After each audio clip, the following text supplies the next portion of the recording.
जिस वक्त यूक्रेन के राष्ट्रपति जेलेंस्की पेरिस में राष्ट्रपति मैक्रो के साथ मीटिंग कर रहे हैं, ठीक उसी वक्त रूस की सेना पूर्वी यूक्रेन के डॉनबॉस में अफ्रीकी लड़ाकों के साथ जबरदस्त हमला कर रही है।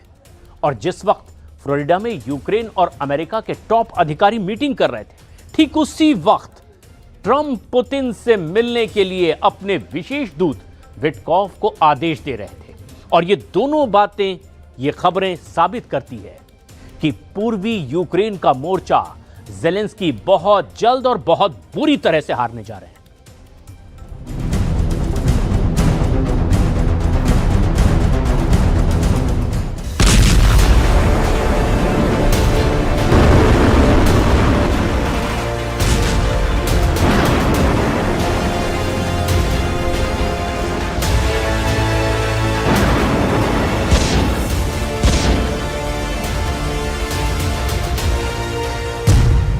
डॉनबास पर डबल अटैक, अमेरिका भागे यूक्रेनी जनरल।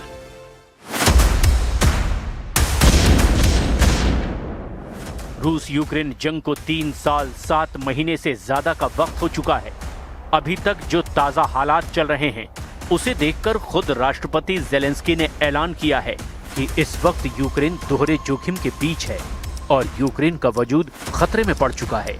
जबकि पुतिन ने 27 नवंबर 2025 को दो टूक कह दिया था कि अगर रूस को यूक्रेन का डॉनबास का पूरा इलाका यूक्रेन शांति से दे देता है तो रूस तुरंत युद्ध विराम कर देगा। लेकिन जिस तरह से जेलेंस्की की टीम ने रूस को चैलेंज करते हुए 1 इंच जमीन भी ना देने की कस्में खाई है, उससे हालात इतने ज्यादा खराब हो चुके हैं कि रूस ने 48 घंटे के भीतर ही 800 से ज्यादा ड्रोन और मिसाइलों से हमला कर दिया। दावा तो यहां तक किया जा रहा है कि रूस ने 25 से ज्यादा बैलिस्टिक और क्रूज मिसाइलों से यूक्रेन की राजधानी कीव के 7 जिलों पर हमले किए हैं। यहां तक कि डॉनबास के डोनेट्स्क इलाके में रूस ने तो अफ्रीकी देशों के लड़ाकों को रूसी सेना के साथ मोर्चों पर उतार दिया है, जो यूक्रेनी सेना के लिए यमराज साबित हो रहे हैं। यूक्रेन की खुफिया यूनिट्स का दावा है कि रूस की तरफ से 36 अफ्रीकी देशों के 1436 लड़ाके जंग कर रहे हैं और यही वजह है कि डोनेट्स्क के 216 मोर्चों से यूक्रेनी सैनिकों को भागना पड़ा है। इधर अमेरिका में अमेरिकी विदेश मंत्री मार्को रूबियो और ट्रंप के विशेष दूत स्टीव विटकॉफ के साथ यूक्रेन के बड़े अधिकारियों की मीटिंग चल रही है। लेकिन 28 सूत्रीय ट्रंप के फॉर्मूले को यूक्रेन मानने को तैयार नहीं है। यूक्रेन को अभी भी लग रहा है कि रूस को हराने के लिए कम से कम नेटो के 28 से 30 देश मदद करेंगे और यूरोप के भी ज्यादातर देश रूस के खिलाफ जंग में यूक्रेन की तरफ से मोर्चा खोलेंगे। लेकिन कुल मिलाकर अभी तक पुतिन ने अमेरिका से लेकर यूक्रेन तक और यूक्रेन से लेकर यूरोप तक अपना ऐसा खौफ फैला दिया है जिसकी वजह से रूस यूक्रेन जंग और तेज होती जा रही है। अमेरिका में यूक्रेन की मीटिंग, बॉर्डर पर पुतिन का गदर।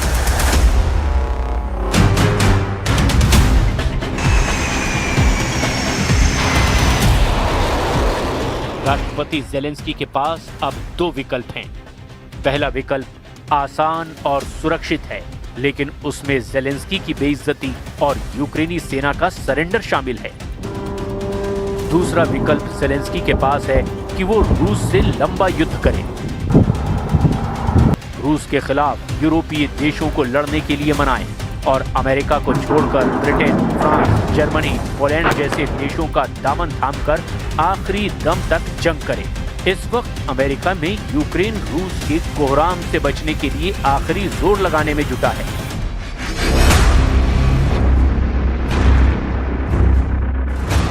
लेटेस्ट रिपोर्ट के मुताबिक अमेरिका और यूक्रेन के अधिकारियों के बीच लगभग 4 घंटे तक बातचीत हुई है। इस बातचीत का मकसद रूस और यूक्रेन के बीच युद्ध का अंतिम समाधान निकालना था।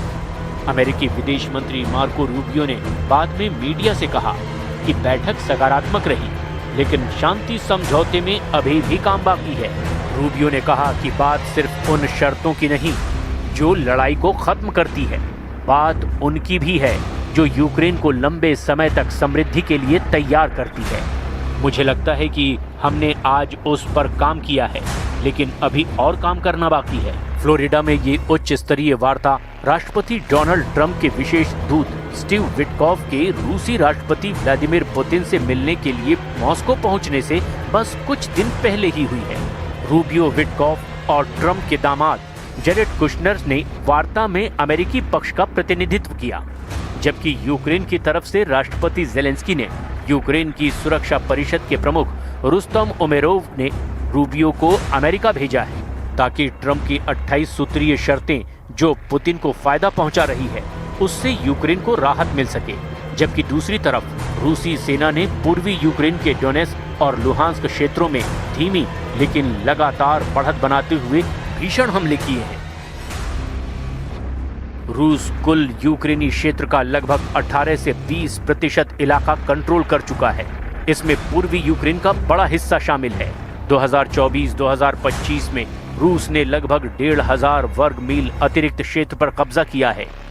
उधर ट्रंप से जब मीडिया ने सवाल किया कि आपके विशेष दूत स्टीव विटकॉफ पुतिन से मिलने मॉस्को कब जाएंगे, तो ट्रंप ने दो टूक कहा कि अगर यूक्रेन सहयोग करेगा तो अगले हफ्ते विटकॉफ पुतिन से मीटिंग कर रहे होंगे।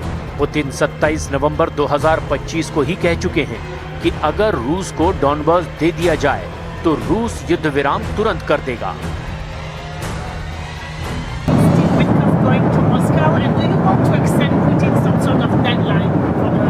Well, what is the second part of your question?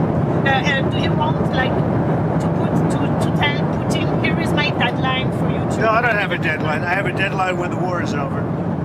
And hopefully the war is going to be over. 27,000 people killed last week. 27,000 over the last 3 or 4 weeks. 27,000 people killed. That war should end. Putin जीतेंगे Donbas, अफ्रीकी सेना का हमला शुरू।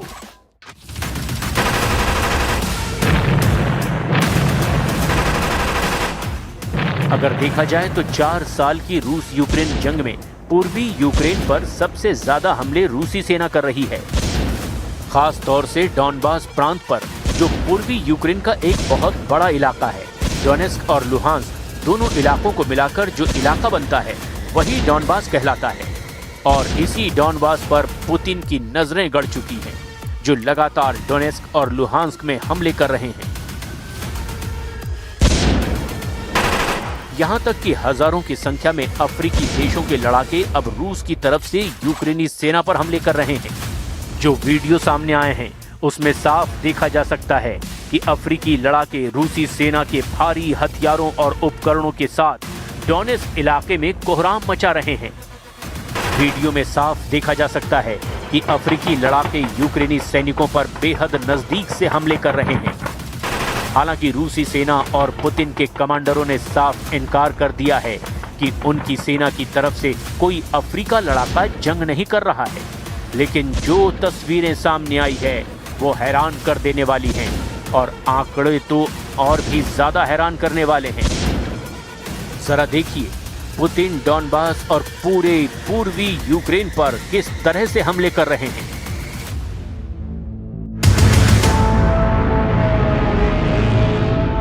Putin ने हाल ही में Donbas को रूस का अविभाज्य हिस्सा बताया है और कहा कि रूस इस पर 2025 के आखिर तक पूरी तरह कब्जा कर लेगा। पुतिन यूक्रेन को डॉनबास से अपनी सेनाओं को पीछे हटाने की मांग कर रहे हैं, वरना उन्होंने कहा कि वो बारूदी हमलों के दम पर यूक्रेन से पूरा डॉनबास छीन लेंगे। पुतिन ने दावा किया कि डॉनबास में रूसी सेना जीत रही है और पोक्रोवस्क, मिर्नोहराद को भी घेर लिया गया है।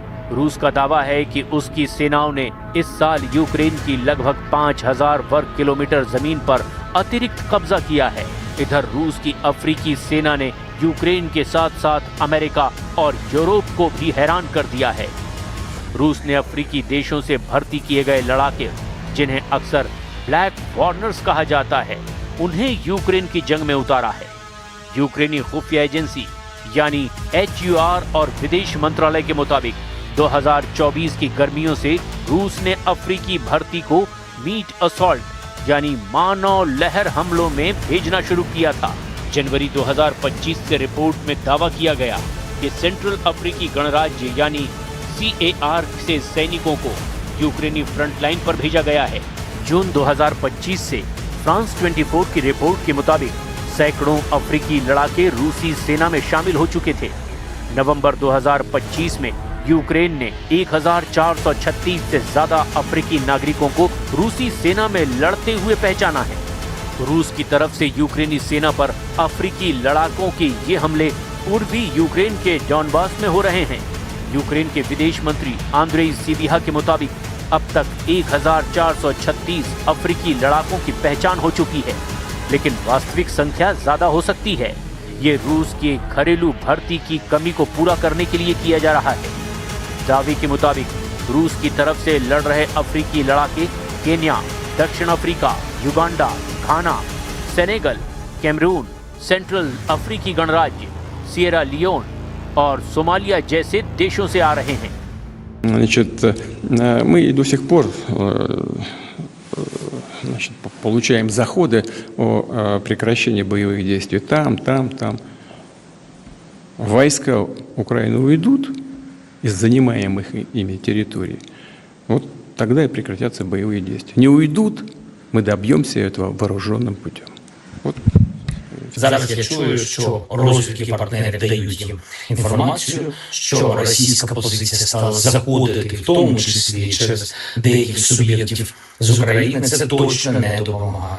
Є наша державна позиція, є українська гідність. Рухатись треба так, щоб її посилити, а не підважити.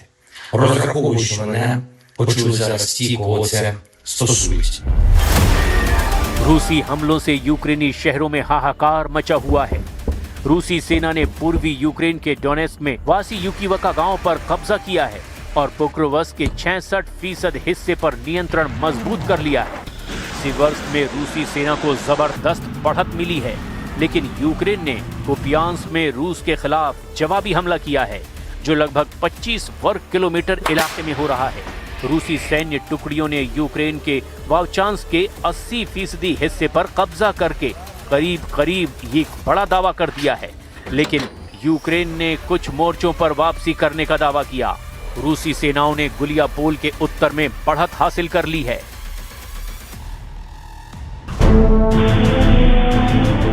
इधर यूक्रेन ने जब से अपनी नई घरेलू क्रूज मिसाइल नेपच्यून से हमले शुरू किए हैं, उसके बाद से रूस के पूर्वी और दक्षिणी पूर्वी यूक्रेन पर 10 गुना हमले तेज हो चुके हैं।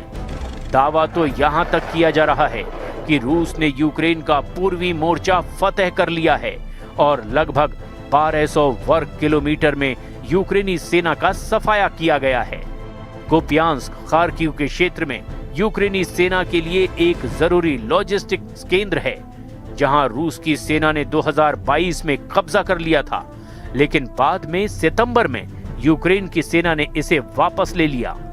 नवंबर की शुरुआत से रूस के सैनिकों ने 13 गांवों पर कब्जा कर लिया, जिसमें से 6 निप्रोपेट्रोव्स्क इलाके में और 7 जापोरेजिया इलाके में हैं, जिससे पूरब में उनकी बढ़त और मजबूत हो गई है। Верим мы в мирные переговоры, потому что они садятся за стол с ручкой, а по нам прилетают ракеты и бомбы. И гибнут люди. Вот сегодня женщина погибла, вынесли только что вот недавно. रूस यूक्रेन युद्ध खत्म करने के लिए अमेरिकी राष्ट्रपति डोनाल्ड ट्रंप के विवादास्पद योजना पर यूक्रेन के राष्ट्रपति ज़ेलेंस्की भड़क गए हैं। यूरोप ने भी इस प्रस्ताव पर असहमति जताई है। ऐसे में प्रस्ताव के लागू होने से पहले ही विवाद बढ़ गया है। अमेरिकी सेनेटरों ने भी इसकी कड़ी आलोचना की है। वहीं जर्मनी के फेडरिक मर्ज ने 2 टूक कह दिया है कि नेटो किसी भी कीमत पर रूस को जंग नहीं जीतने देंगे। It is clear that Russia does not want peace, and therefore we need to make Ukraine as strong as possible in order to them to be ready to stand up for themselves in this very, very difficult time. It could be a pivotal week for diplomacy. पिछले 1 साल से रूस ने पश्चिमी रूस के Kursk इलाके से यूक्रेनी सेना को पूरी तरह से खदेड़ दिया है। अगर हम डॉनबास इलाके की बात करें तो उसके 78% इलाके रूस के कब्जे में हैं।